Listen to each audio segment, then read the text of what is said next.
कारण असं कधी समजायचं नाही डॉक्टर साहेब, तुम्हाला जर पेशंट करत असताना पंढरपूर जायला भेटलं नसेल तर पेशंटला तपासता, त्या पेशंटला सुखरूप करून घरी पाठवता, हजारो वेळेस पंढरपूरच्या वाऱ्या केल्याचं पुण्य तुम्हाला.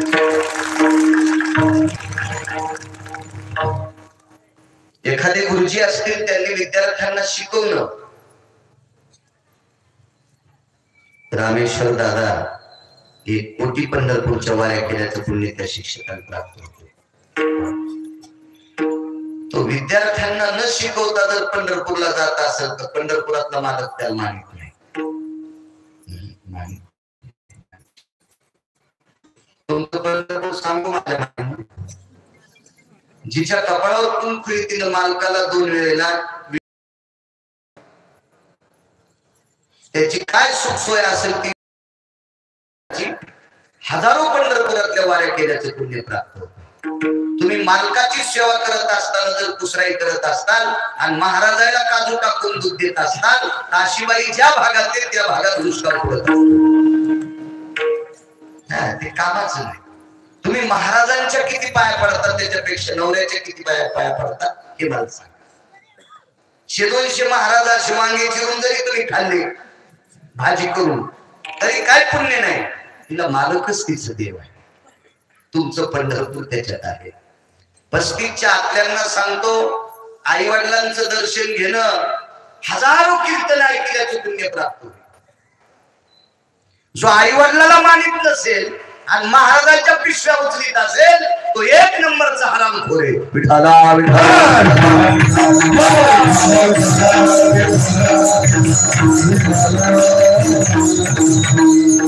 नवीन लोक म्हणत असतील महाराज रगिले, नुसता रगील नाही, रगील नंबर घेतले. काय करतात, तुला कीर्तन घेणार नाहीत ना का घेऊ, तुम्हाला 30 गाव पट्ट्याचे 30 गाव बाईक द्यायला पंढरपुरातल्या मालकांना शेतीत भरपूर पैसे मासा. मी काय भंगे याच्या अंडर घेत नाही. विठाला विठाल.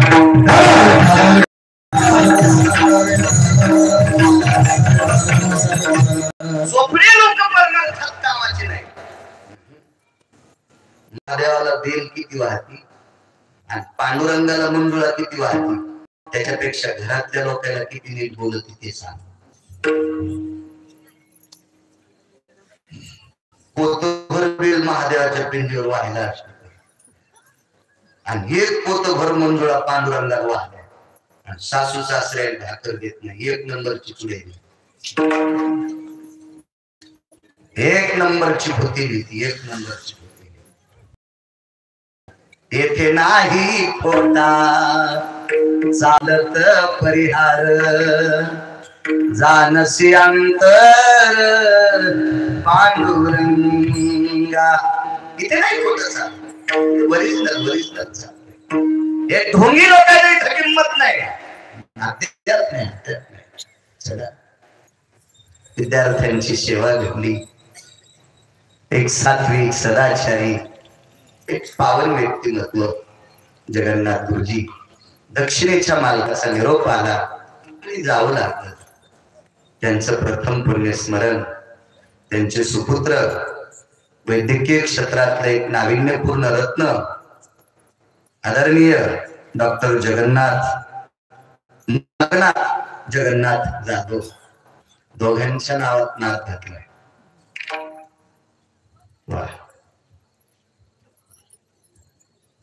नागनाथ जगन्नाथराव जाधव. डॉक्टर साहेबांनी मोठ्या श्रद्धेने मोठ्या आदराने आपल्या वडिलांचं पुण्यस्मरण करतात. याच्याकरता तुम्हाला कोटी कोटी धन्यवाद देतो. मला आमंत्रित केलं याच्याकरता धन्यवाद देत नाही, मी तोंडाव सांगतो डॉक्टर साहेब, तोंडाव. कारण का धन्यवाद देतो, जे आई वडिलांचा आदर करतात तर ती लोक पंढरपुरातल्या मालकाला आवडतात, ती लोक काशीतल्या मालकाला आवडतात. जे आई वडिलांचा आदर करत नाहीत का ते ह्या 2 देवायला आवडत नाही. आपल्या वडिलांचं श्रद्धेनं श्राद्ध करता, याच्याकरता डॉक्टर साहेब तुम्हाला धन्यवाद. कारण होतंय काय माहित आहे का, मोठ्या माणसानं आदर केला की बाकीच्या लोकांना भीती वाटते, आपण सुद्धा आई वडिलांचा आदर करावा अशी भावना जागृत होते. मागच्या माघवारीला मी ज्यावेळेला पंढरीला गेलो, तिथे मला एक वारकरी बाबा भेटले. ते निष्ठावंत वारकरी येतात, त्यांना सदाबाबा वारकरी म्हणतात. मला भेटले, मला म्हणले, महाराज तुमच्यासारख्या 4 लोकांना मान्यता दिलेली महाराज लोक जर चंद्रभागेत आंघोळ करत असतील तर बाकीचे लोक सुद्धा लाजून चंद्रभागेत आंघोळ करते. आणि तुम्ही जर चंद्रभागेचा कंटाळा केला तर मग बाकीचे लोक म्हणते चंद्रभागेचं पाणी गडले तिथं नकोय. म्हणजे मोठ्यांनी अनुकरण केलं की बारकी करत असतात. वैद्यकीय क्षेत्रामध्ये विद्वान एवढा मोठा व्याप असताना सुद्धा आपल्या वडिलांचं श्रद्धेनं श्राद्ध करतात. बाकीच्यांना सुद्धा असं वाटतं आपण सुद्धा चुका नाही केल्या पाहिजे. अशा अनुषंगाने मोठ्या श्रद्धेने पावनांतकरणाने आपल्या वडिलांचं तुम्ही श्राद्ध करत साहेब, तुम्हाला धन्यवाद. तारखेच्या संदर्भात ते बालाजी महाराज बोलत राहिले. अगोदर एक तारीख थोडस बदल करण्यात आला, असू द्या चालत राहते. नंतर रामेश्वर दावा संपर्क करत होते. शैक्षणिक क्षेत्रात फार मोठं डॉक्टर साहेब त्यांचं नाव आहे. लातूर सारख्या विद्येचं माहेर घर असलेल्या ठिकाणी वेणुताई गर्ल हॉस्टेल आहे त्यांच्याकडे. वेणुताई गर्ल हॉस्टेल मला वाटते आता एक बॉईज पण काम वाटतंय बऱ्यापैकी. या महाराष्ट्राच्या मातीतल्या फारशा कुमारिका माझ्या मुली या महाराष्ट्राच्या मातीतल्या ते सांभाळतात, विद्वान करतात. म्हणून संपर्क झाला, स्वतः सोबत सुद्धा आले, त्यांना सुद्धा धन्यवाद. उपस्थित या 2 तासाकरता तुम्ही वेळ परमार्थाकरता काढला म्हणून तुमच्या सर्वांच्या चरणी नाक घासून प्रणाम करतो. 700 वर्षापूर्वी माझ्या आळंदीतल्या मालकांनी कथा कीर्तनातल्या श्रोत्यांना शंकर ही उपमा दिली म्हणून तुमच्या चरणी प्रणाम करतो. मला असं वाटते माणसांना इकडे जागा आहे त्या वाहनांना जागा द्या, त्यांना नका अडथळा. तुम्ही इकडे भरपूर जागा आहे, माणसं बसते तिथं. पण उपस्थित मायमावल्या श्रोत्यांना दोन्ही मृदंगाचार्यांना प्रणाम करतो. ज्ञानोबराय तुकोबरायच्या नामाची साधना करणारी ही वारकरी मंडळी, मस्तक माझा पायावरी या वारकरी संतांच्या संसृष्टीवाल्यांना धन्यवाद. पत्रकारजी तुम्हाला सुद्धा धन्यवाद. तुटला आयुष्याचा दोरा, आयुष्याची माळ तुटण्यापासून कोणी वाचू शकत नाही. त्रेतायुगात विश्वाच्या मालकाच्या मांडीवर एका व्यक्तीचं डोकं लपलं. विश्वाचा मालक मर्यादा पुरुषोत्तम भगवान प्रभू रामचंद्र समुद्राच्या तीरावर मांडी घालून बसले आणि मांडीवर आपल्या भावाचं मांडीवर डोकं आहे. विकळ अवस्थेत आहे. लक्ष्मणजीला शक्ती लागलेली आहे. वैद्यकीय क्षेत्रात त्याला कोमात म्हणतात. ते बोलत नाही, काय नाही, अशा अवस्थेत लक्ष्मणजी आहेत. रडू लागली. जगाचे मालक खळा खळा खळा डोळ्यातून पाणी येत होत.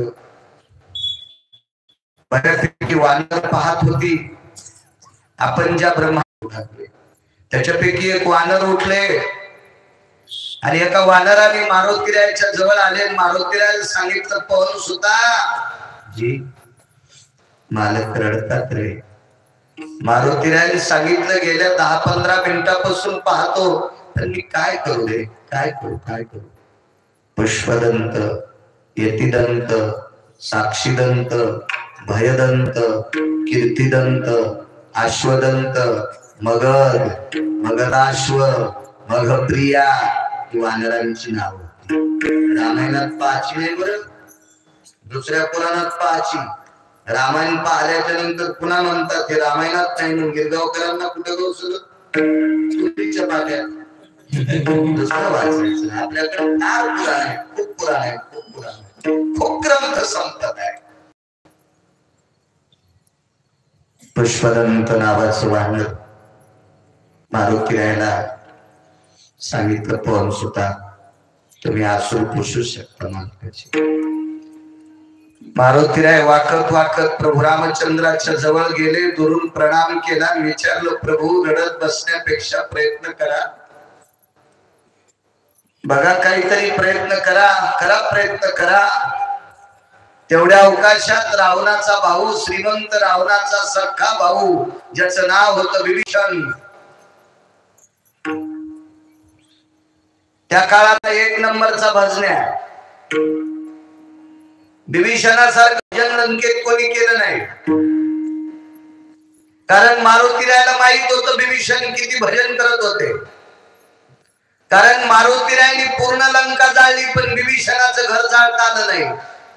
तुका म्हणे अग्नी झालाचे शीतळ, प्रतापी सबळ नामाची. एक शपथ पुरावा पाहला, आग लगी लंका में हलचल मचाई, विभीषण की कुटिया कैसी बचाई रे. एकट्या विभीषणाचं घर का? कारण तो राम नामाचं भजन करीत बसलेला मला होता. प्रभू रामचंद्राच्या पक्षात गेला. मला वाटते त्यावेळेस पासून माणसं इकडं तिकडं जाण्याची पद्धत आहे. गेला ना तो विचार, केवढा मोठा भाऊ होता त्याचा, लंकेचा राजा, सोडलं विभीषण. म्हणून तर विभीषणाला माझ्या अष्टादश संतांपैकी एका मालकाने मूर्ख मध्ये, मनशी विभीषण शहाणा, बरी तो महामूर्ख जाना. महाराज पण आपण म्हणायचं नाही आमची, कारण आम्ही विभीषणा इतकं गोड भजन करू शकत. त्याला घर जाऊ दिलं नाही भजनाच्या. आमच्या धोत्रावर जर काढी टाकली तुम्हाला एक मंदर भजन, हे जवळ धोतर आखा जळून जाईल मार. आणि आमची काय लायकी आहे विभीषणात मोठ म्हणण्याची, ती मालकाची ताकद आहे. मोठ्यांनी बोलावं, आपली हिंमत नाही ती बोलण्याची. आपण नाही ती नाटकं केली पाहिजे. आपण का नाही नाटकं केली पाहिजे? आपण चालू भजनात तंबाखू खातो, किती हानी ना आपल्याला आहे का नाही? हा, निबर्धक कुठं हानी, निबर्धक कुठं हानी. आणि आपल्याला कुठं कुठं आपली पात्रता आहे का? अहो माणसं चालू रामायणात ते महाराज रामायण सांगायला त्याच्या भोवतालची सुरू होतं रामायणात भजन. तुम्ही म्हणलं आम खाजो, मागे खाजो, धोतर काऊन खाजवायला धोतर कुठं खाजवत असतं का? सुरू महाराजांचं, श्रीराम राम जय जय राम, श्रीराम जय राम जय जय राम, श्रीराम राम. मला सुद्धा कळलं नाही तर लगेच टाळी वाजून अशा हराम खोरायला कोणी नरकात टाकावा आम्हाला सुद्धा कळायचं नाही. इतकी भोळी गेली असती का? लोक आमच्या पाया पडते, हो फुलं टाकले रस्त्यातून, फुलं टाकले, आलं झालं. काय आदर करते तो, लोक किती आदर करते. आम्ही किती गोड वागायला पाहिजे, किती गोड, किती गोड. मृदंगाचार्यांनी, कीर्तनकारांनी, वारकऱ्यांनी, भजन म्हणणाऱ्यांनी गुटखे खाऊनी, तंबाखू खाऊनी, बिड्यावरनी, गांजाचं नाव पण घेऊन. कारण आमच्या तिघायचे लोक पाय पडते, त्याच्या करता आम्ही नीट वागायला पाहिजे. विठाला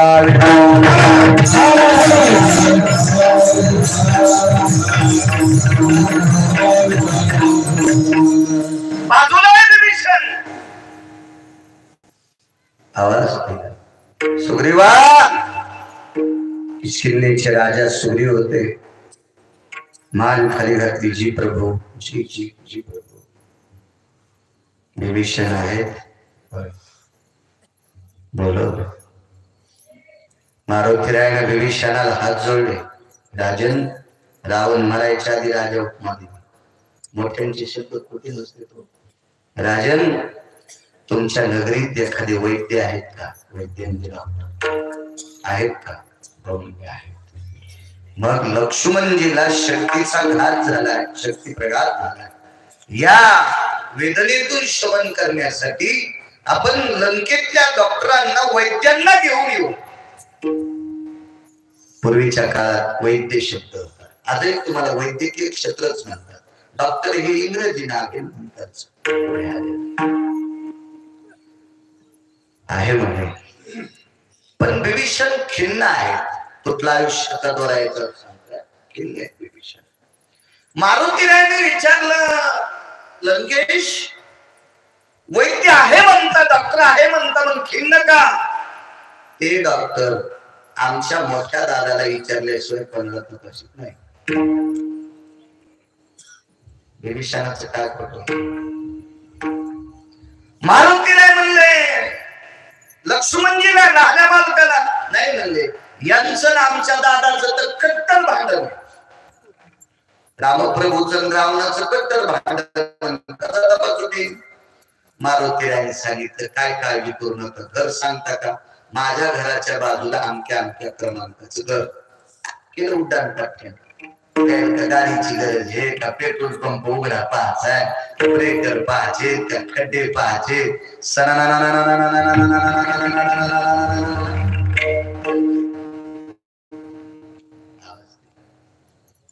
वैद्य महाराज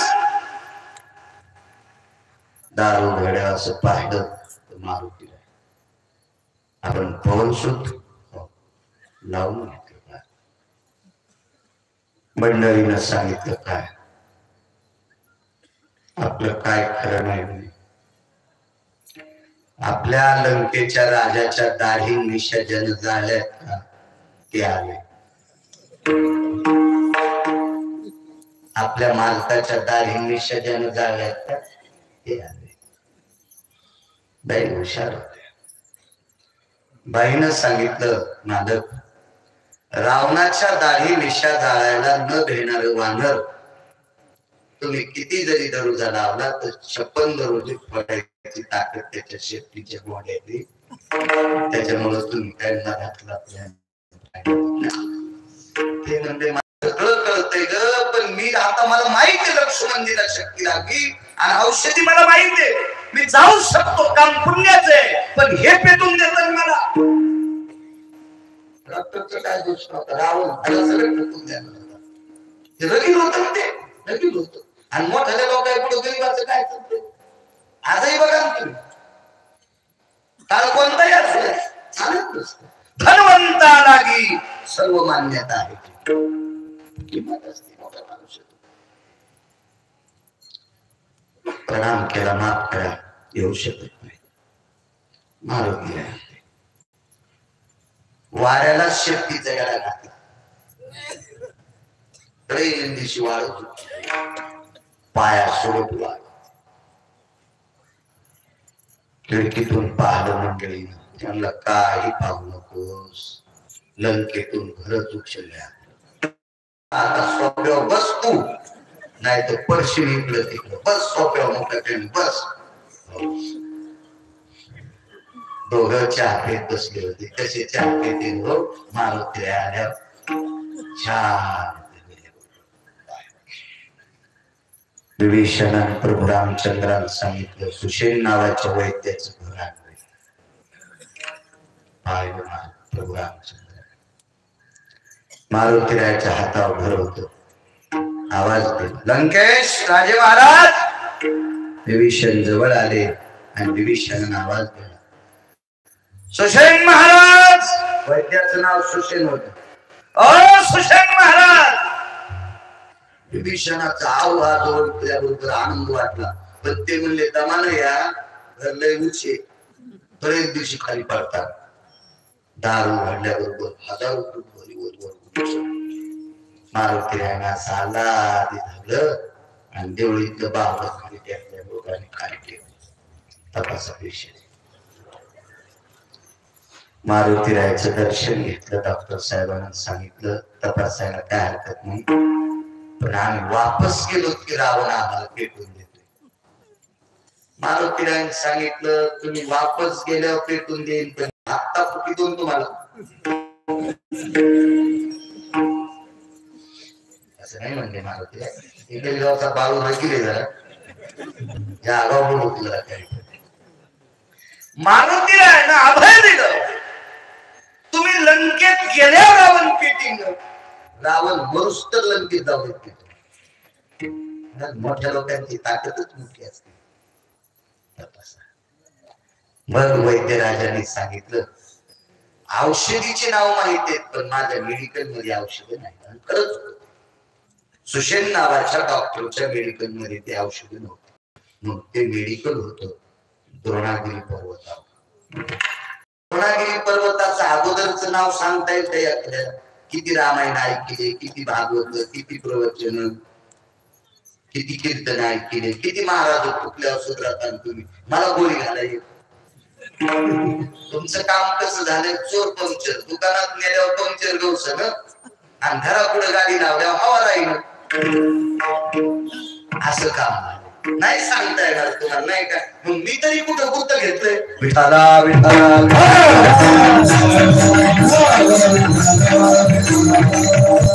द्रोणागिरी पर्वत हे नंतरचं नाव आहे. शबरी भेटल्याच्या नंतर पर्वताला नाव द्रोणागिरी पडलं. त्याच्या अगोदरचं नाव वेगळं. एका लाहोर चित्र सशी धरणाऱ्याच्या कुळात एक पोरगी जन्माला आली. तिचं कुळ कोणतं होतं सांगू? लाहोर, सशे, रानडुकर, पशु पक्षी शिकार करणाऱ्याच्या कुळात पोरगी जन्माला आली. ती इतकी भजन करणार निघली, इतकी भजन की तिच्या भेटी करता पंढरपुरातले माधव 7व्या अवतारात मनाने गेले आणि तिनं 2 द्रोण बोर काढले होते. बोर गोळे कणे दातानं कोकरली होती आणि ते पंढरपुरातल्या मालकानं 7व्या अवतारात मर्यादा पुरुषोत्तम प्रभू रामचंद्रानं बोरे खाय भिंडकीची नमने उच्चिष्टा पुढे आणि तुका म्हणे भक्ती पुढे खाल्ला द्रोण. आता शबरीचे दात लागलेले बोर प्रभू रामचंद्रानं खाल्ल्यावर लक्ष्मणाला कस तरी लागलं. आमच्या दादाला कळतच नाही काही न तो करलेले बोर कशाला खायचे. आणि मग बोलत बोलत काही काही माणसं लय चालू असते. नाही आवडलं ना उगाच कानाला फोन नाही आला तरी लावायचं बाहेर यायचं. असं माणसं हुशार असते लय चालू. अरे मोळाच्या माणसात काही काही माणसं तसे लक्ष्मणजी उगाच हातात द्रोण घेऊन बाहेर आले आणि पर्णकुटीच्या बाहेर आल्यावर द्रोण फेकून दिला. मला शिवरीन जरी कळालं नसेल तर मालकाला कळालं आणि मालकानं आतून शांत केला. अरे एका पवित्र भक्त स्त्रीनं दिलेला प्रसाद फेकून देणार. या प्रसादापासून उत्पन्न झालेल्या वनस्पती तुला मारता मारता वाचते आणि ते द्रोण फेकलाय म्हणून त्या पर्वताला द्रोणागिरी नाव पडले. बोराला त्या काळात काय म्हणत होते सांगता येईल? बोराला बोरा. सफरचंदला काय म्हणते इंग्रजीत? ऍपल. वा वा, किती मोकांडीवर घेतली इंग्रजी बघा ना.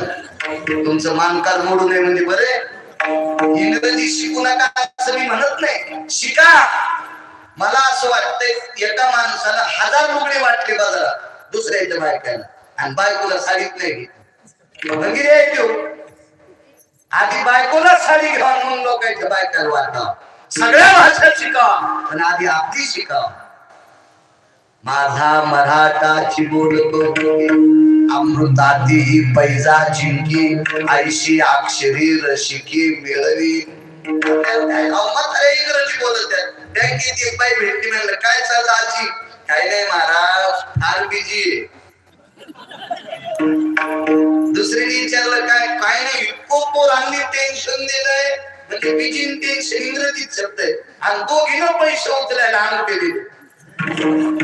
घरासहित लावाशाही ह्या 10% इंग्रजी बोलायला. आमचा एक मित्र मुंबईत शिकत होत, तिकडच नोकरी लागली.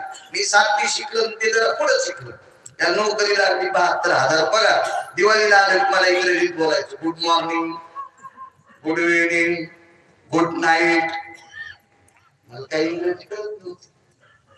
माझ्या दारासारख्या विचारलं त्याने अर्थ सांगितलं. मी एका दिवशी त्याच्या एक पुत्री थंडी म्हणजे नालाय का तू मी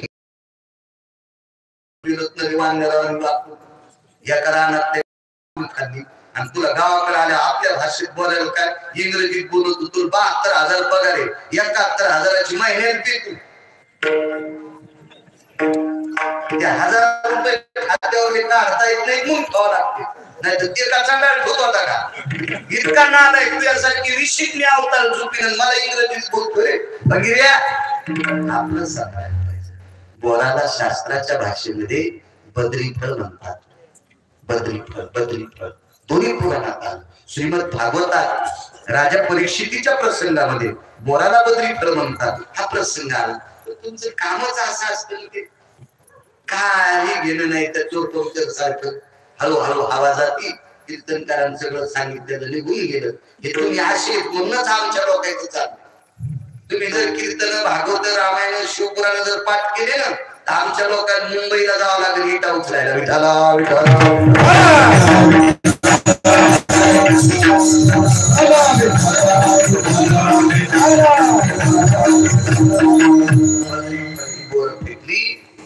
द्रोणागिरी तिथे औषधी सापडते.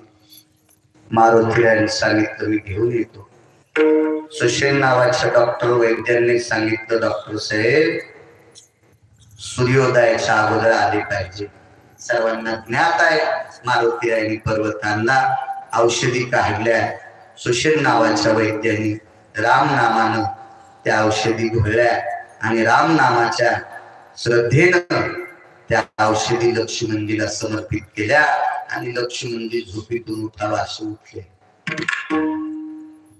त्याचा सिद्धांत सांगू महाराज पुरातल्या मार्गाचे डोळे जर कोणी पुसले असतील तर ते सुशील नावाच्या डॉक्टरने पुसले.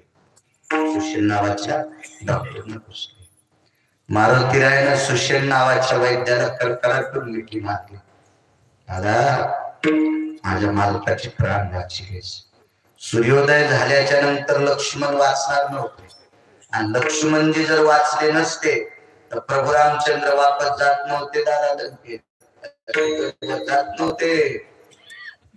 नव्हते आणि प्रभू रामचंद्र वापस नाही आले ते संपले असं कळल्यावर भरत शत्रुघ्न थांबत नव्हते. म्हणजे या सगळ्यांचे प्राण कोणी वाचले तर सुशेन नावाच्या वैद्याने वाचले. कालांतराने रावण मारला.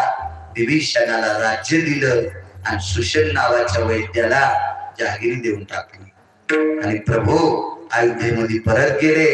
अयोध्येत मोठ्या आनंदाने राज्य सुरू झालं आणि त्याच्यावर काही दिवसाला लंकेचे राजा विभीषण त्यांचं पत्र भगवान प्रभू रामचंद्राला आकाश मार्गाने एका विमानात पत्र आलं. ते पत्र प्रभू रामचंद्राच्या पुढे ठेवलं आणि प्रभू रामचंद्र पत्र वाचित असताना डोळ्यातून धारा आल्या.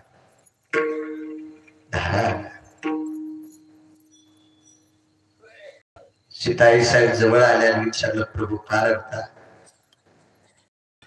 ऐकत नव्हते, रडत होते प्रभू. ठास ठास ठास सबक सुरू लागले. पुनश्च सीतेने विचारलं प्रभू मला कळावं आपण का रडता? सीतेकडे बघितलं. प्रभू रामचंद्रानं सांगितलं सीते तुझ्या कपाळावर कुंकू जर कोणी वाचिला असेल तर त्या वैद्याचं नाव आहे सुशेन नावाचा वैद्य. जी उर्मिला तेवढ्या अवकाशात जवळ आला. उर्मिलेनं प्रभू रामचंद्राला विचारलं मालक सांगता मला?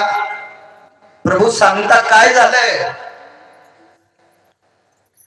भगवान प्रभू रामचंद्राने उर्मिलेकडे पाहिलं. अंतःकरण भरून आलं. सांगितलं उर्मिले माझ्या लक्ष्मणाला ज्यानं वाचलं त्या वैद्याचं नाव आहे सुशेन नावाचं वैद्य.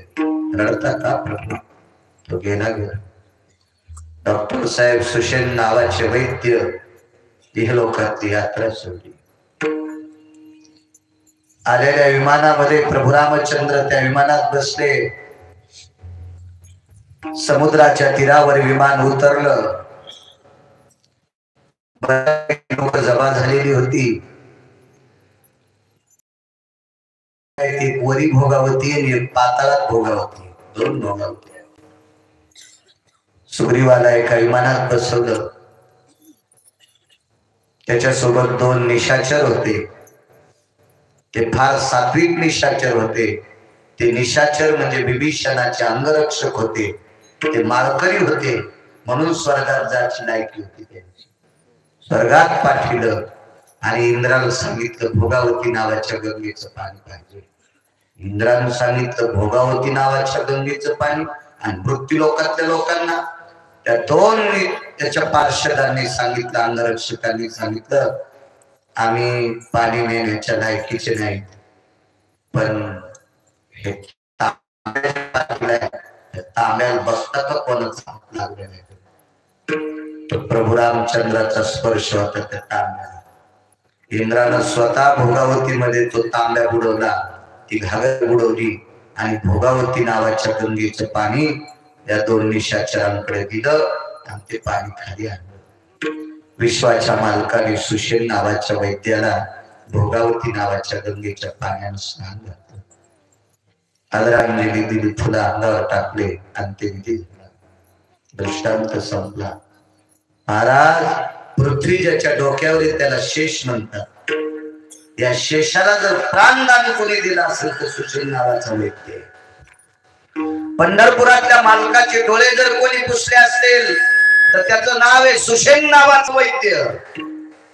पण माझे मंगळवेढ्याचे मालक सांगतात देवाचे डोळे पुसण्याची पात्रता जरी ज्या सुशेन नावाच्या वैद्यात होती, शेषाला आयुष्य प्रदान करण्याची ताकद जरी त्या सुशेन नावाच्या वैद्यात होती, पण वेळ संपल्याच्या नंतर सुशेन नावाच्या वैद्याला सुद्धा थांबता आलं नाही. म्हणून मालक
किती मोठे होते सुशेन नावाचे वैद्य.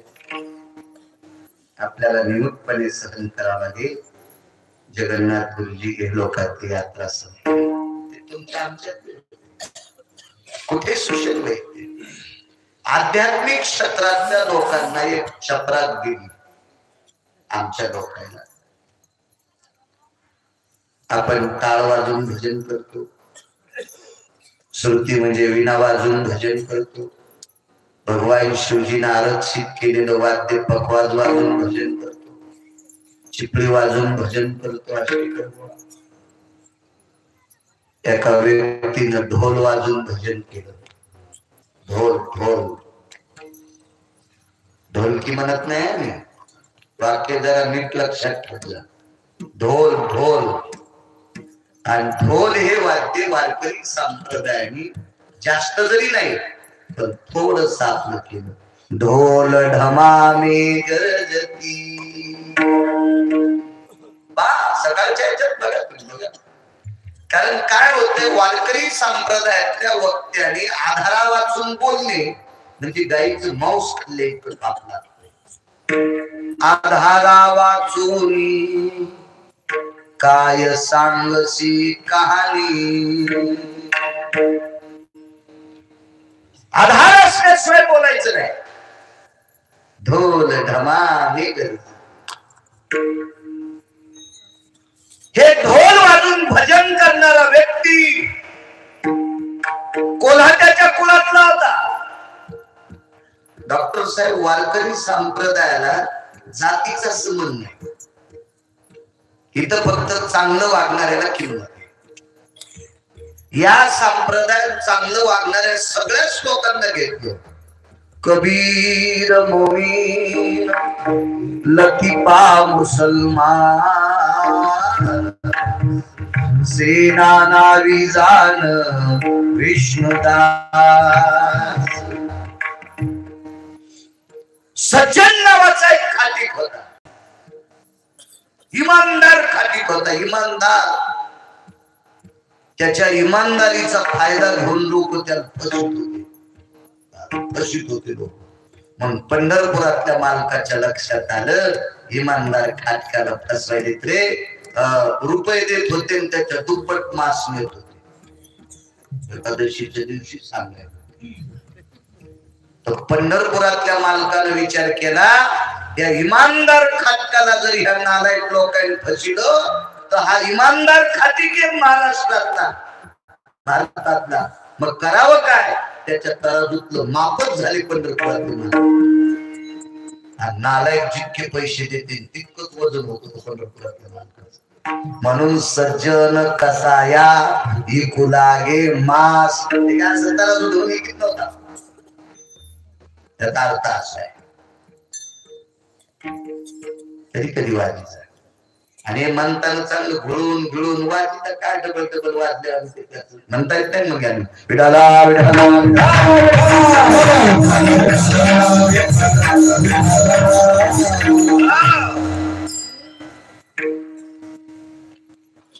कोल्हाट्याच्या कुळातला वारकरी, गळ्यात तुळशीची माळ आहे। ज्या गावात तुमच्या पानचिंचोलीत आले, लाख्या कोल्हाटी नाव होतं त्यांचं, लाख्या कोल्हाटी। तुटला आयुष्याचा दोरा सांगतो, वेळेच्या पुढे त्रास देणार नाही तुम्हाला, काय काळजी करू नका। ट्रॅक्टर किती महागायचं घ्यावं, पण आपला बांध आला की वळीलं पाहिजे। दुसऱ्याच्या रानात कशाला घालायचं आगाव पण। कोल्हाट्याच्या कुळातला वारकरी लाख्या नाव होतं। तुमच्या पानचिंचोलीत आले की मारुतीचं मंदिर असेल तिथं 10 मिनिटं ढोल वाजून भजन करायचं, महादेवाचं मंदिर असेल तिथं 10 मिनिटं ढोल वाजून भजन करायचं, देवीचं मंदिर असेल, गणपती बाप्पाचं मंदिर असेल, काय देवतेचं एखाद्या साधू समाधी असेल तिथे देवा लाख्या कोल्हाट्यानं 5-10 मिनिटं ढोल वाजून भजन करायचं। आणि मग आता असं जसं कीर्तन थोडे अशा एखाद्या मोकळ्या जागेत त्यानं ढोल वाजवायचा, तसं ढोल इतका इतका सोन्यात वाजत होता, याच्या मातोबर लोकांच्या अंतःकरण हलत होते। आणि जाता जाता लोक आदला दमडी कवडी खडका लाल पै डबल पैसा, जुन्या काळातले पैसे सांगलेलो ही माणसं त्याला पैसे टाकत होते आणि त्याच्यावर त्याचा संसार करायचा। कालांतरानं लाख्या कोल्हाट्याला एक मुलगी झाली, फार सुंदर मुलगी होती, फार सुंदर। आणि ती मुलगी त्या तारेवर कसरत करायची, तिला नाचणं म्हणत नसते, कधी कधी डोकं ठेवत जा, नाचणं म्हणत नसते। हो, बाईनं नाचू नये,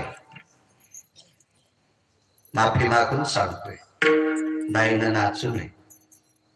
रयतेच्या राजा छत्रपती शिवाजी महाराजांना आवडत नव्हतं।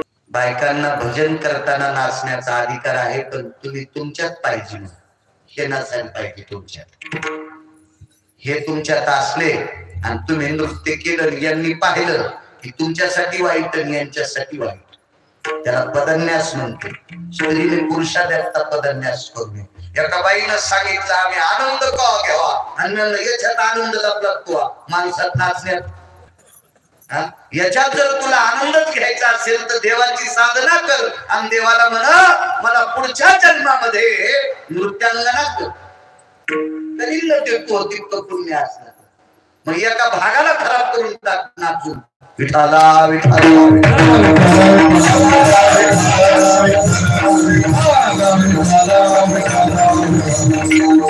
तुम्ही किती पवित्र आहात, माझ्या माईनं सांगू तुम्हाला किती पवित्र आहात।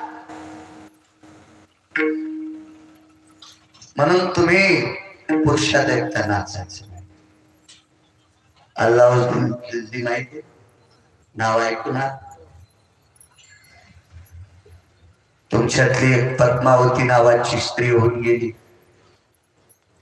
तिला पद्मिनी म्हणतात किंवा पद्मावती राणी म्हणतात. अशी एक पावन तुमच्यातली स्त्री. खिल्जीची स्वारी चालली, हजारो सैन्य सोबत होत.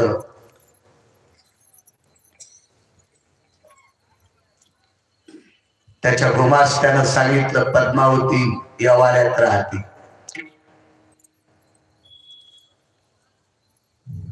लावले पालक इथं. दुपारची वेळ आहे. पद्मावतीचे मालक पडवीत बसलेले. समोर पडवी होती. त्या पडवीत लय पॅन्टीवाल्या पडवीचा अर्थ कळायचा नाही. आपलं कळतच नाही. भांगडती झाली. पडवीत बसले. अल्लाउद्दीन खिल्जी पाहिल्याबरोबर 50 लोकांच्या सोबत उघड्या तलवारी होत्या. अल्लाउद्दीन खिल्जीच्या एकूण काय अशी लोक पाहिल्याबरोबर ते मालक उठले आणि पद्मावतीकडे बघितल्याबरोबर डोळ्यातून पाणी आलं. मालक रडतात. उघड्या तलवारी घेऊन खिल्जी आला. मरणाच्या भीतीने रडतात. नाही, मला मारायला आला नाही. तो खरंच मारणार नव्हता. मला मारायला आला नाही, मला त्रास देणार नाही. मग रडता का? तो तुझ्या शरीराचे डचके तोडण्यासाठी आला. तुम्ही किती मोठ्या सांगू माझ्या माईंनो. म्हणून पुरुषात नाचायचं नाही.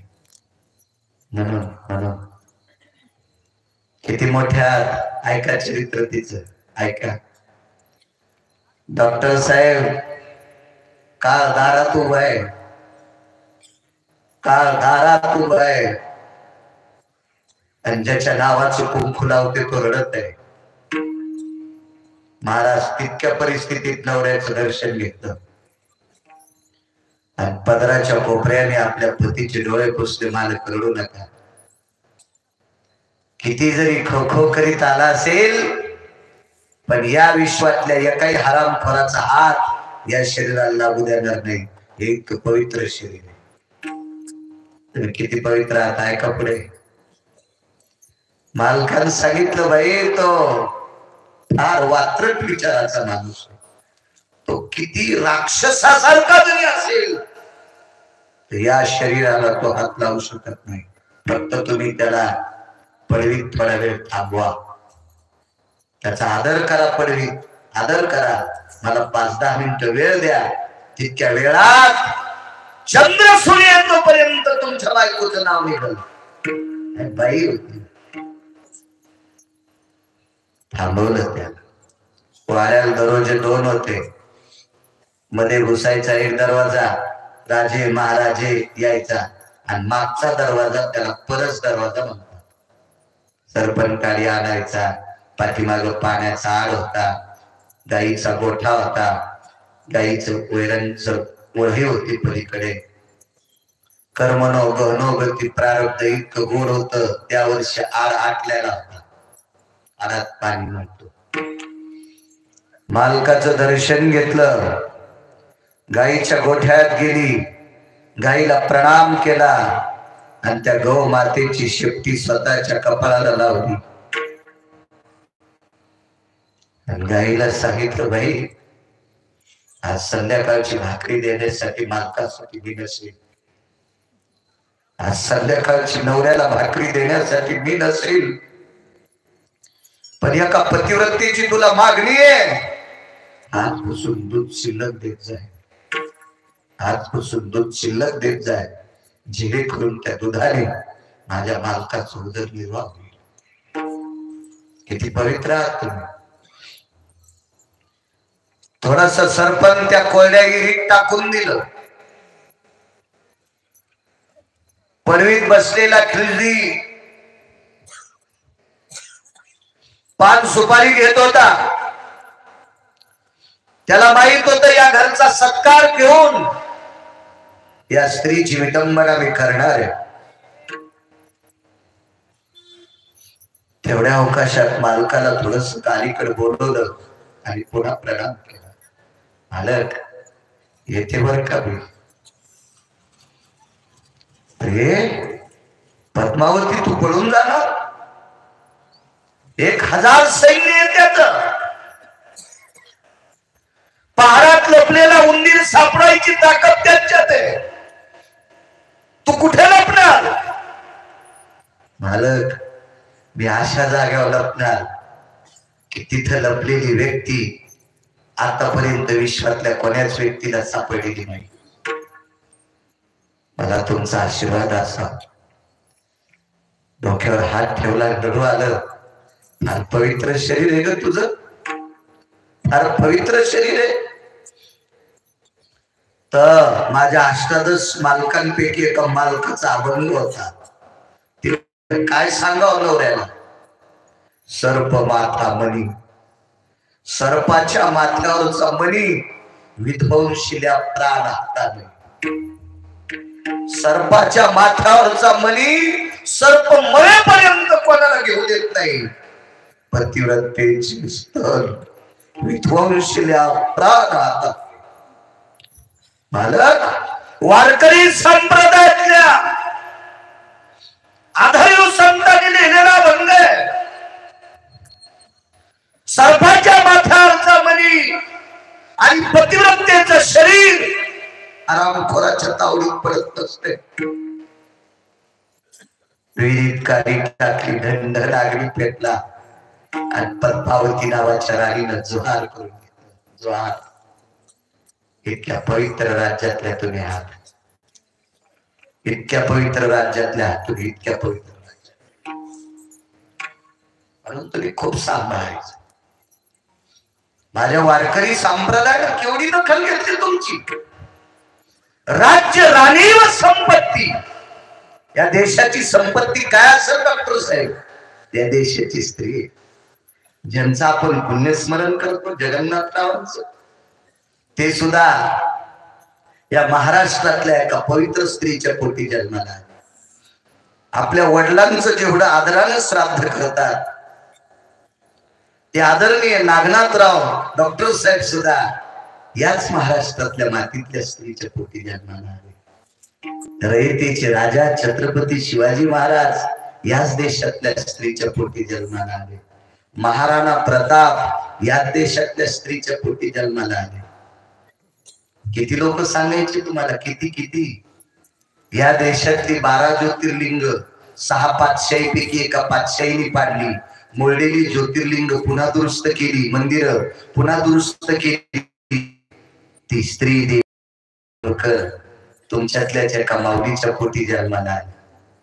किती पवित्र आहात माझ्या माईंना तुम्ही. विश्वातल्या रत्नांना जन्म देण्याची ताकद तुमच्यात आहे, म्हणून तुम्ही पदन्यास करायचा नाही असं कुराण सांगतंय. अशी मोठ्यांची वाक्य सांगतात. गिरगावच्या बाळ्यावर विश्वास ठेवू नका. कुराण पहा, मोठ्यांची वाक्य पहा, लक्षात येईल तुमच्या. चला, सांगत त्याच्यावर होतो की लाख्या कोल्हाट्याची मुलगी नाचत नव्हती. आरोप करू नका गरीबावर, आरोप करू नका गरीबावर. एखाद्या विशिष्ट प्रकारच्या जातीच्या माणसावर आरोप करू नका. ती कोल्हाट्याच्या कुळातली जरी होती, पण नाचत नव्हती. ती कसरत करत होती.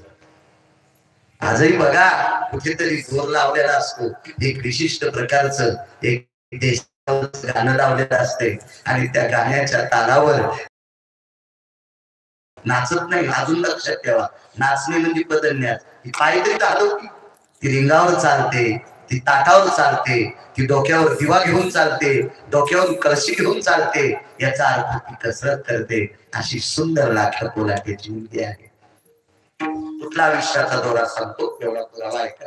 आपला वेळ संपला तरी 5-10 मिनिटं ऐका, नंतर त्रास देणार नाही. मी रात्री राजगडाच्या पायथ्याला होतो कीर्तनाला. सकाळी 7:30ला आळंदीतल्या मालकांचं दर्शन घेतलं आणि मग पुढे निघालो.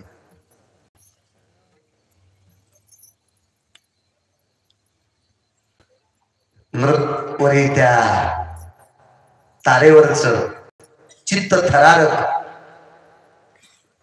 तो प्रसंग पाहून सर्वांची अंतःकरणाची हलायची आणि 4-2 आणे तिथं शिल्लक पडायची. एक दिवस काय झाला, किती मोठ्या लोकांना जावं लागते याच्यावर ऐका. आयुष्याची मागतूक ते बऱ्यापैकी मोठ्या लोकांची. तुम्ही आम्ही तर चिल्लर आहेत. आपण यमाला उंदरा समान आहे. आपलं आयुष्य, आपलं वैभव, आपलं औदार्य, आपला अभ्यास त्या यमाला उंदरासारखा आहे, उंदरासारखा. आपल्याला काय मोठं समजित नाही. मग दिवसभर खेळ केल्याच्या नंतर त्या गावात दोघी मायलेकीने भिक्षा मागायची. उभी अशी गल्ली असायची. डाव्या गल्लीला आईनं भिक्षा मागायची, उजवीला मुलीनं मागायची, किंवा मुलीने इकून मागायची, आईने इकून मागायची. आणि दारात जाऊन एकच म्हणायचं, भाकरी वाढा मागा. गरीब लोक हो, गरीब. जीवाची कसरत करून संध्याकाळी 7 वाजल्याच्या नंतर, दिवे लावल्याच्या नंतर दारात भाकरीचं टोपलं घेऊन आवाज द्यायचा, भाकरी वाढा मागा. सात्विक सदाचारी पुण्यशील अंतःकरणाची माऊली बाहेर यायची. परिस्थित्या नाजूक होत्या. तिच्या टोपल्यात कोरभर चक्कोर अर्धी भाकरी टाकायची, पुढच्या घरी जायची. मोठा वाडा होता डॉक्टर साहेब, फार मोठा वाडा. त्या वाड्यामध्ये आतमध्ये चौकामध्ये मशाली लावलेल्या होत्या. त्यावेळेला लाईटची व्यवस्था नव्हती, मशाली होत्या. त्या मशालीच्या प्रकाशात त्या वाड्यातला मालक भारदस्त शरीराचा उभा आहे. लाख्या कोलाट्याची घरच्या मावल्या आचरणात जीवन जगलेल्या होत्या. पुरुषाकडे बघून खाली मान घालणाऱ्या होत्या. खाली मान घातली आणि लाख्या कोलाट्याच्या मुलीने आवाज दिला, भाकरी वाढा बाबा. 400-200 एकर जमिनीचा मालक होता. मशालीच्या प्रकाशात लाख्या कोलाट्याची पोरगी 7:30 पावणे 8 वाजता अंधारात पाहिल्याबरोबर मशालीच्या प्रकाशाला लाजवी इतका तिच्या दाताचा प्रकाश पडलेला. इतकी सुंदर होती, सुंदर. सौंदर्य कोणाच्या बापाची जहागिरी नाही. विद्वत्ता सुद्धा कोणाच्या बापाची जहागिरी नाही. एवढी सुंदर मशालीच्या प्रकाशाला लाजवी इतक्या तिच्या दाताच्या पंगती चमकत होत्या. अशी परम पावन सात्विक सदाचारी ती हरणी दारात उभी आहे. आणि त्या वाड्यातल्या भारदस्त शरीराच्या माणसाने आवाज दिला, मध्ये येऊन घेऊन जाय. वाड्यात जायची परवानगी नव्हती, पण एवढा मोठा माणूस मध्ये म्हणतो, त्याला तिला वाटलं असेल की सात्विक माणूस असावा. आणि दत्त्या पावलाने उमरा ओलांडला आणि आत पडवीत पाऊल टाकल्याबरोबर त्या श्रीमंत माणसाच्या नौकराने आतून दाराला कडी लावली. चिमुकलं लेकरू आहे, तारुण्यात आलेलं लेकरू आहे. आकाशातल्या विजेला चमकेल इतकं सौंदर्य तिच्याकडे. आणि या वाड्यातल्या श्रीमंत व्यक्तीने अनुचित प्रकार केला आणि भाकरीचं टोपलं घेऊन माळावर गेली. माळावर पाल दिलेलं होतं. भाकरीचं टोपलं टेकल्याबरोबर मालकाने आवाज दिला, आलीस लक्ष्मी? हो मालिक, आपली बाई नाही आली, येईल पाठीमागे. 5-10 मिनिटं वाट पाहिली पण मुलगी येत नव्हती.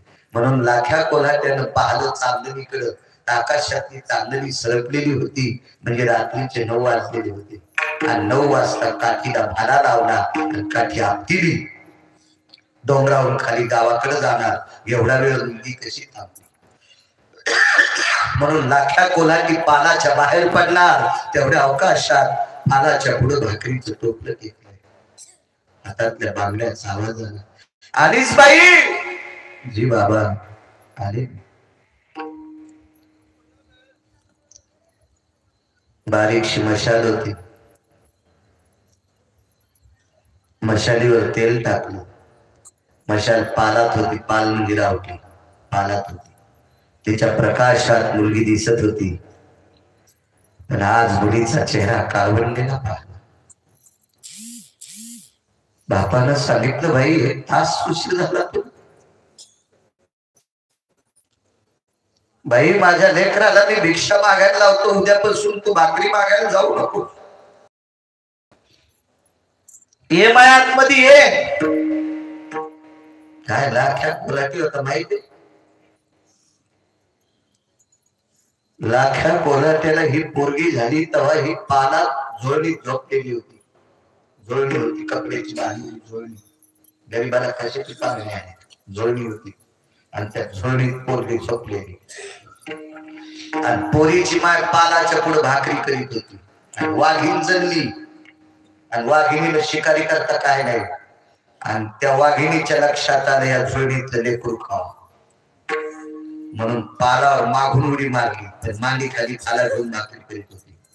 तसाच भाला माग फेकला. गुरुवर्य ज्ञानसूर्य रंगनाथ गुरुजी परभणीकर म्हणायचे, लाख्या कोल्हाट्याच्या बायकोनी 15-20 वाघ मारली होती. भाई असून वाघ मारली होती. नवरा काय ताकदवान असेल बघा, काय शक्ती असेल त्या मारतात. प्रचंड ताकद होती तिच्याकडे. आणि एवढ्या मोठ्या शूर बापाची पोरगी चेहरा काळून ये माये 5-50 फुटाहून बापाला लोटांगण का. वडिलांना सांगितलं, बाई याच्यानंतर तुला त्रास देणार नाही बाई. माय तुला लोकांच्या दारात भाकरीला पाठविणार नाही. माय तू रागावलीस माझ्यावर बाई. रोज सकाळी आंघोळ झाल्यावर एकदा पायाचं दर्शन घेतेस आईचं बाबाचं. आज रागानं लांबून दर्शन घेतेस नाही बाबा. बाबा तुमच्या सारख्या वारकऱ्याच्या पायाला हात लावून पाया पडावा इतकं पवित्र शरीर नाही राहिलं माझं. माझं शरीर अपवित्र झालं बाबा. बाबा हे शरीर अपवित्र आहे. महाराज कोणी वाघ मारावा, बाईचा मालक काय ताकदवान असेल, इतका हातरून गेला. पोरगी असं का म्हणते, पाऊल उचलत नाही. जाऊन पोरीला उचलावा, हृदयाशी धरावा. तेवढ्या अवकाशात पोरीने सांगितलं, बाबा तुमच्यासारख्या पवित्र वारकऱ्याच्या कुळात जन्म झाला, मी अपवित्र आहे. नाही येते बर का बाबा. आणि पालाच्या पाठीमाग उंच कडा आहे आणि कड्यावर देत्या. दुसऱ्या दिवशी सकाळी लाख्या कोल्हाट्याने दोराच्या साह्याने प्रेत काढलं, अंत्यविधी केलं. लाख्या कोल्हाट्याने ढोलवाजीला बंद केलं. काय रे देवा, जीवनभर तुझी सेवा केली रे. ज्या ज्या गावात जी ग्रामदेवता असेल त्या ग्रामदेवतेचं भजन केलं रे देवा. काय माझं लेकरू मारलंच रे देवा. भाकरीची पंचायत, खाण्यापिण्याची पंचायत, अंगावरच्या लत्ता कपड्याची पंचायत. पंढरपुरातल्या मालकाने ढोल काढायचा आणि लाख्या कोल्हाट्याच्या रूपात 5 चिंचोली ढोल वाजवायचा. लोकांना वाटायचं लाख्या कोल्हाटी आला आणि लोकांनी चंदा टाकायचा. तो संसार पुरेसा धकत नव्हता. एके दिवशी पंढरपुरातले बालक पंढरपुरातल्या मालकिनीला म्हणतात, रमा जी माझ्या लाख्या कोल्हाट्याचा संसार वाहत जातोय ग, तुला मदत करावं लागते. काय मदत करायची. लाख्या कोल्हाट्याची मुलगी एका नराधमाने अन्याय केला, याच्या करता तिनं शरीर संपवलं ग. तुला रोज 1 तासा करता लाख्या कोल्हाट्याची पोरगी व्हावं लागते. जगाची मालकीण. आई साहेबांना सांगितलं, मालक मी कोल्हाटीन होणार.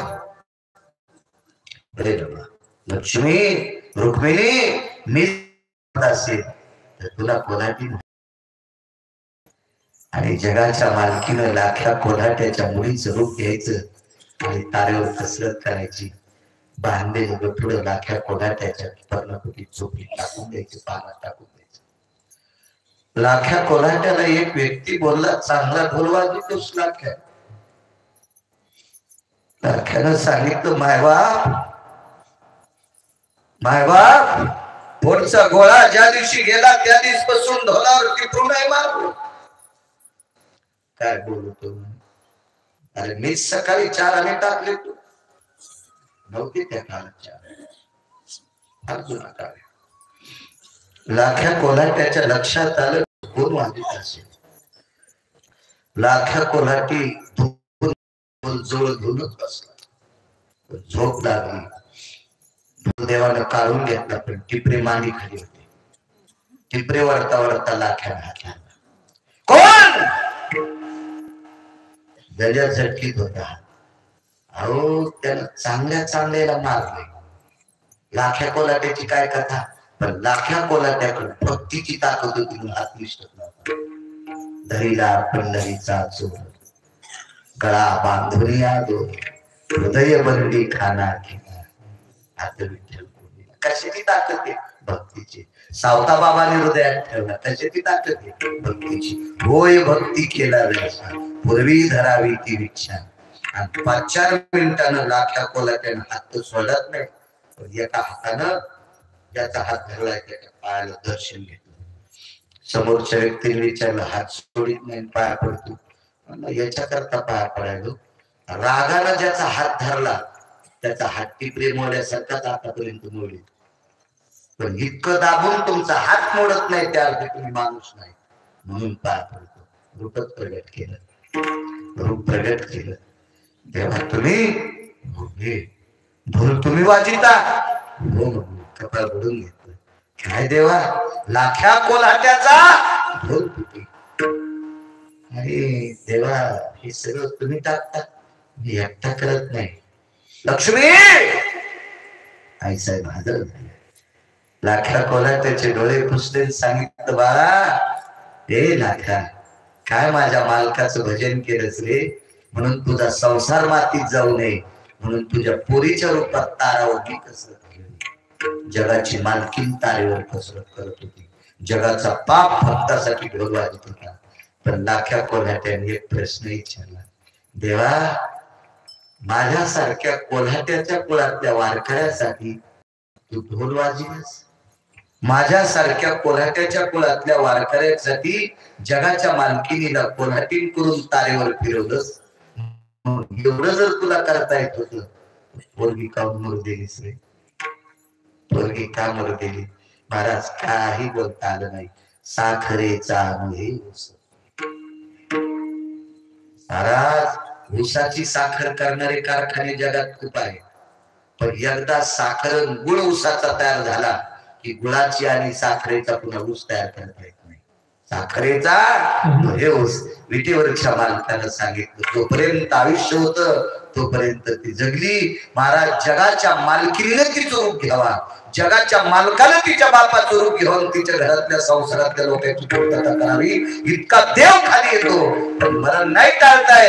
तिच्या आयुष्याची मालकी तुटली म्हणून मालक म्हणतात.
आयुष्याचा दोरा असतो लाख्या कोल्हाटी पण नाही, त्याची मुलगी नाही, त्याची पत्नी पण नाही. काय ताकद आहे महाराज. 10 मिनिटं पुढे सरकतो, तुमचा ठरलेला वेळ संपला. पहिल्यांदा 4301 गाव वाचन पूर्ण होते. महाराष्ट्रातले 4301 गाव वाचन पूर्ण. रात्रीचं 300 एकदा गेलेलं गाव. या परिसरातली सात्विक सदाचारी पुण्यशील माझ्या ज्ञानोबराय तुकोबरायची साधक मंडळी तुम्ही आलात. आज पवित्र हरिदिनी आहे. तुम्हा सर्वांना प्रणाम करतो. दादा मोठ्या सप्त्यात इतकी भजने नसते. एवढी भजनी मंडळ मोठ्या सप्त्यात नसते. एका कार्यक्रमासाठी या परिवारासाठी आदरणीय डॉक्टर साहेबांच्या शब्दावर तुम्ही एवढी जरी मंडळी आलात, तुम्हाला मनपूर्वक प्रणाम करतो. राजू आयुष्याचे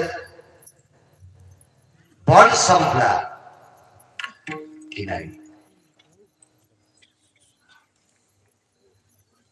आयुष्याचा तो लिहून आलेला बॉन्ड संपला की ज्याचे आयुष्य नो हे देखा देखा तेही देखाली मागे.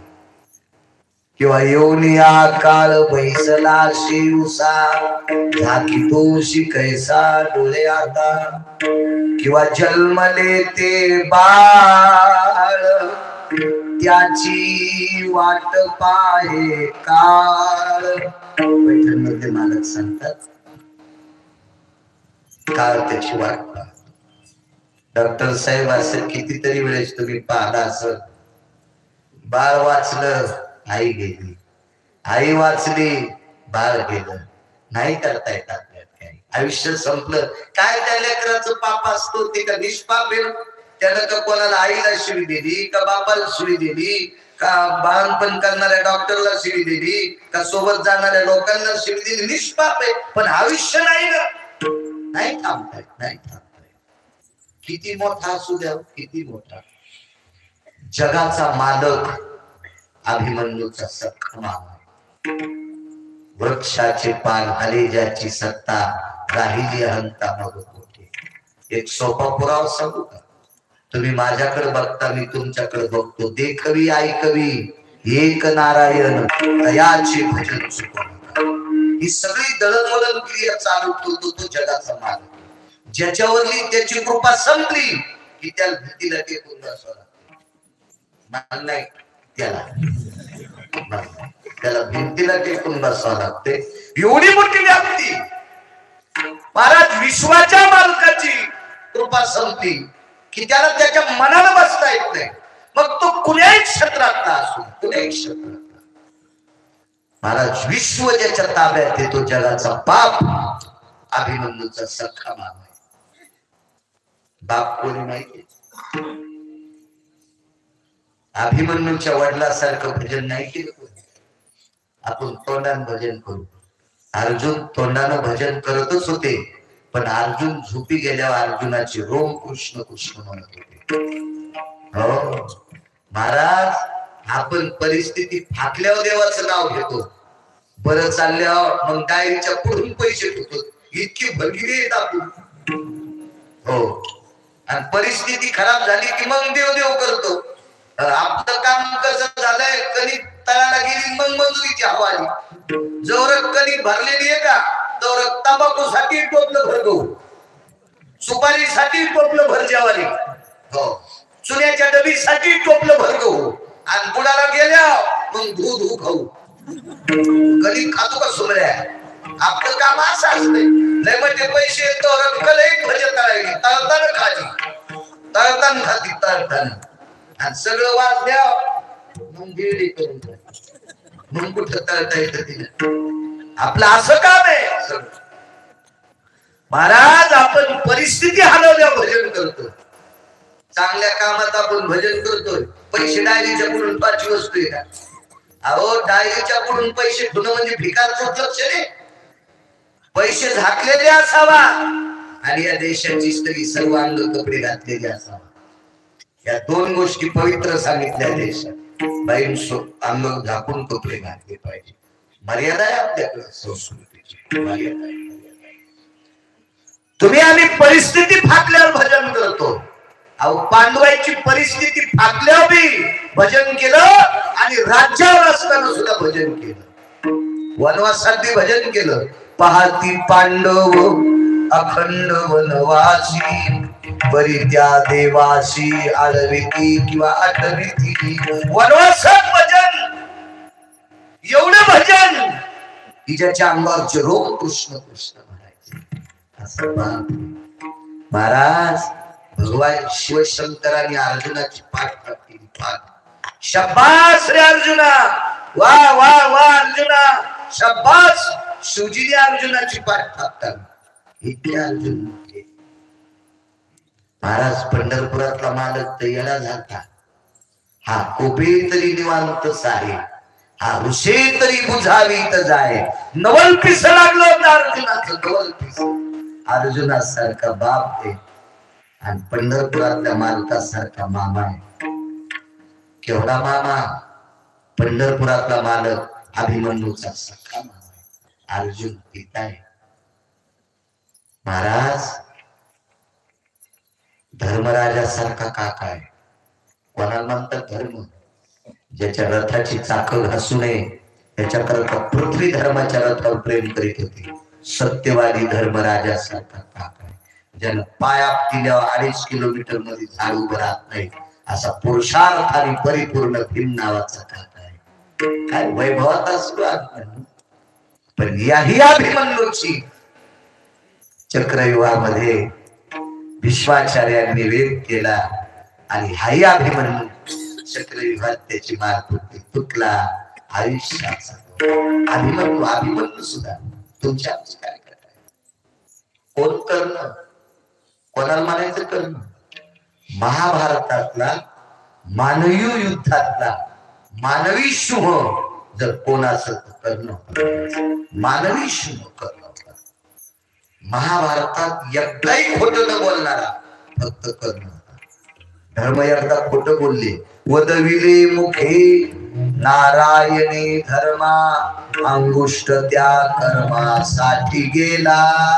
राहू द्या प्रत्येकाच्या विडावे. आता वेळच किती आहे? विडाला विडाला विडाला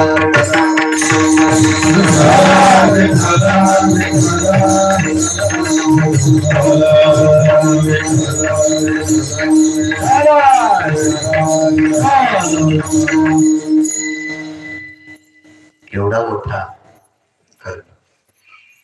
महाराज मरता मरता जगाच्या मालकाला शेवटच्या श्वासाच्या वेळेस पंढरपुरातल्या मालकाला भिकाऱ्याचं रूप घ्यावं, भिक्षुक्याचं रूप घ्यावं लागलं आणि दात मागितले.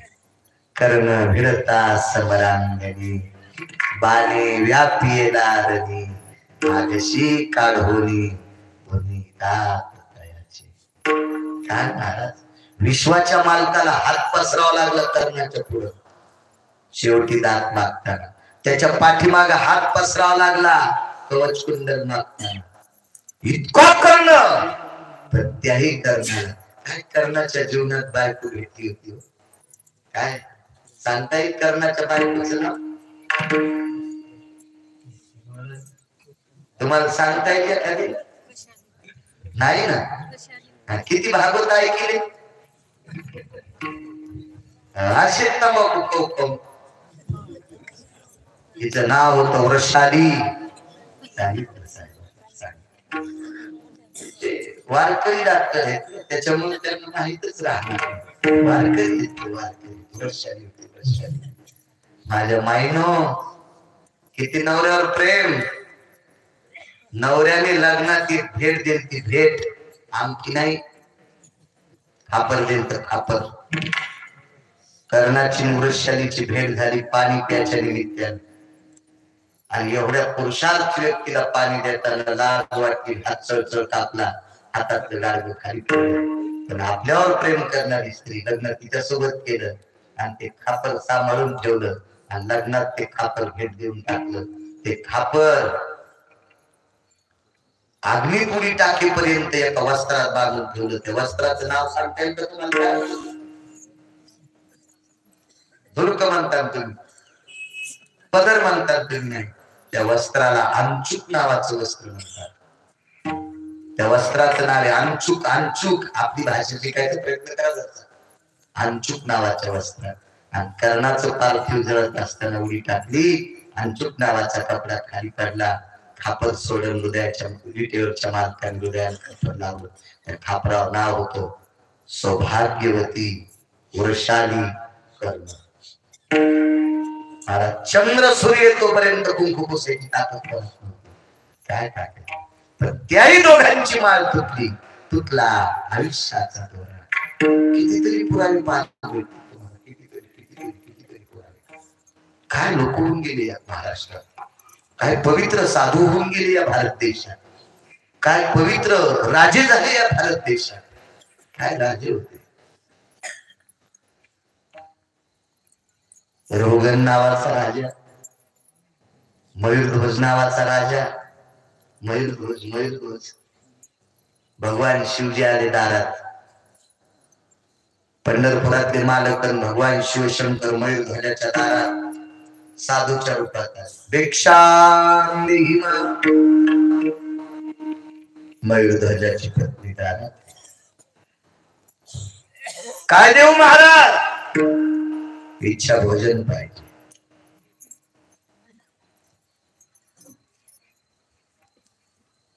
बाईनं पाणी सोडून दिलं महाराज बोलायच्या आधीच. महाराज काय साधे होते का तुमच्या आमच्यासारखे? एक महाराज एक पंढरपुरातले, एक महाराज एक काशीतले. हे दोन महाराज पुढे झाला आणि दोघांनी विचारलं बाई पाणी सोडत सोडले. आतापर्यंत जो आला त्याला मागितलं ते जीव घातलं, तुम्हाला काय नाही जीव घातलं? पाणी सोडलंच ना. हो, मग आम्हाला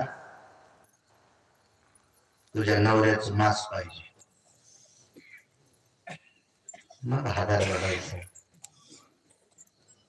हादार बघायचं. हा राजावरच प्रसंग होता. कीर्तन कीर्तनात फार वेगळ्या पद्धतीने सांगितलं, आज वेगळाच सांगतो.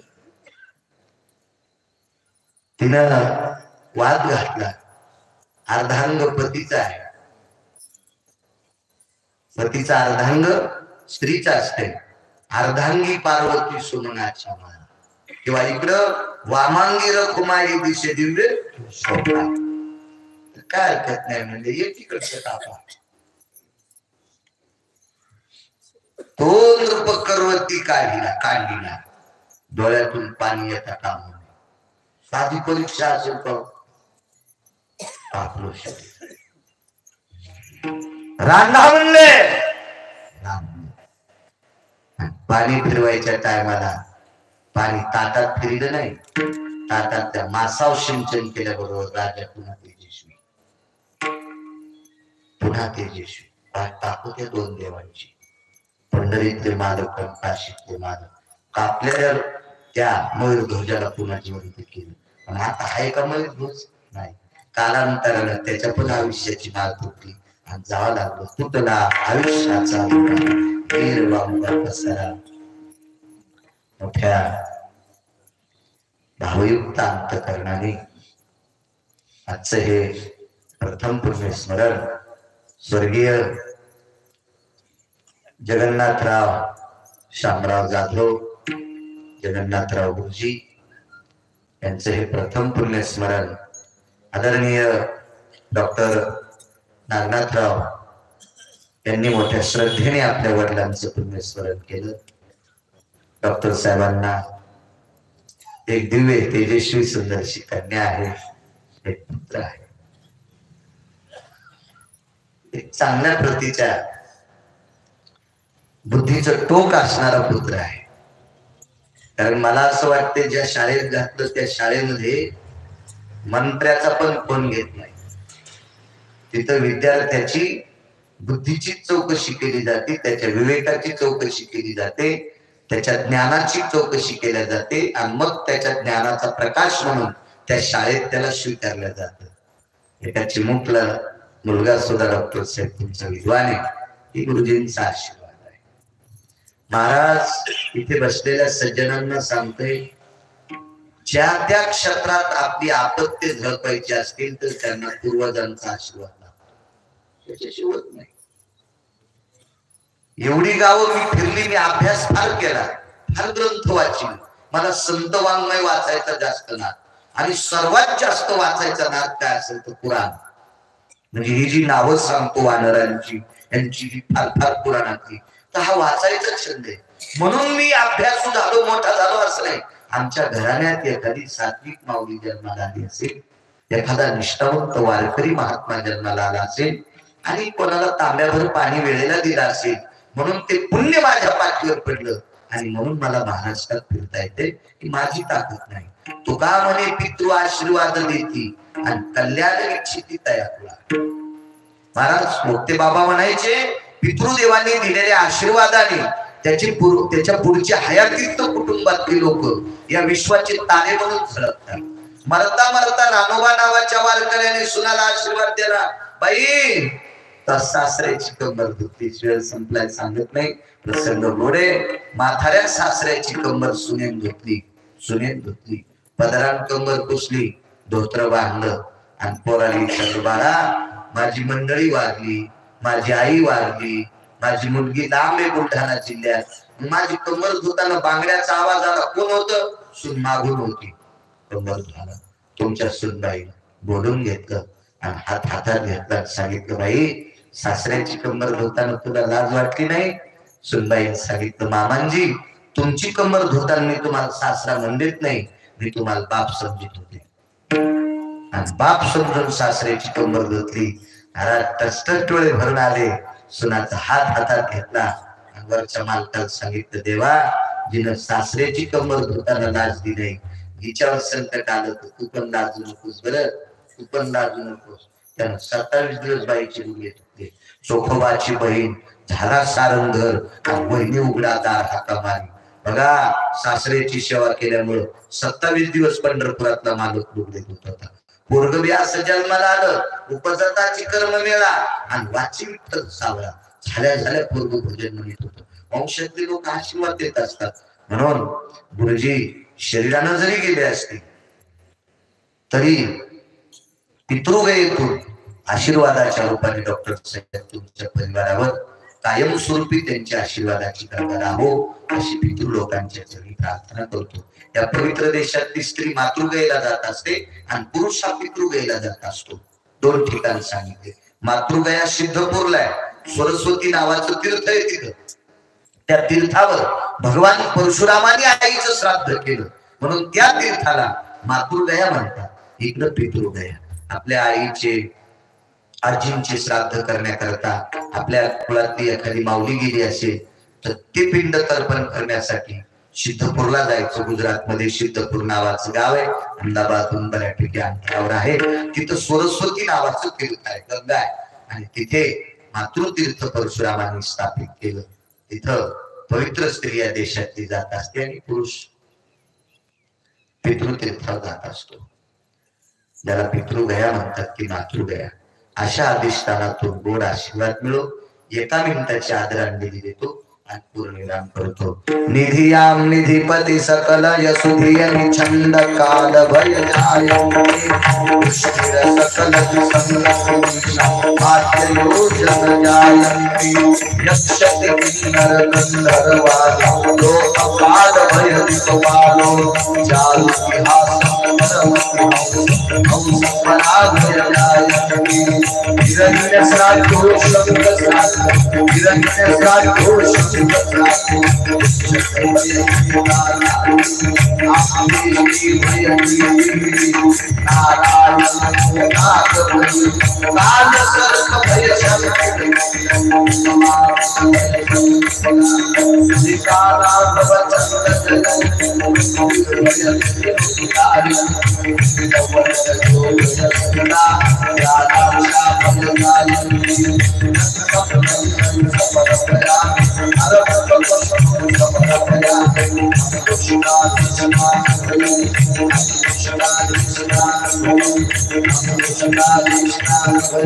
नमस्कार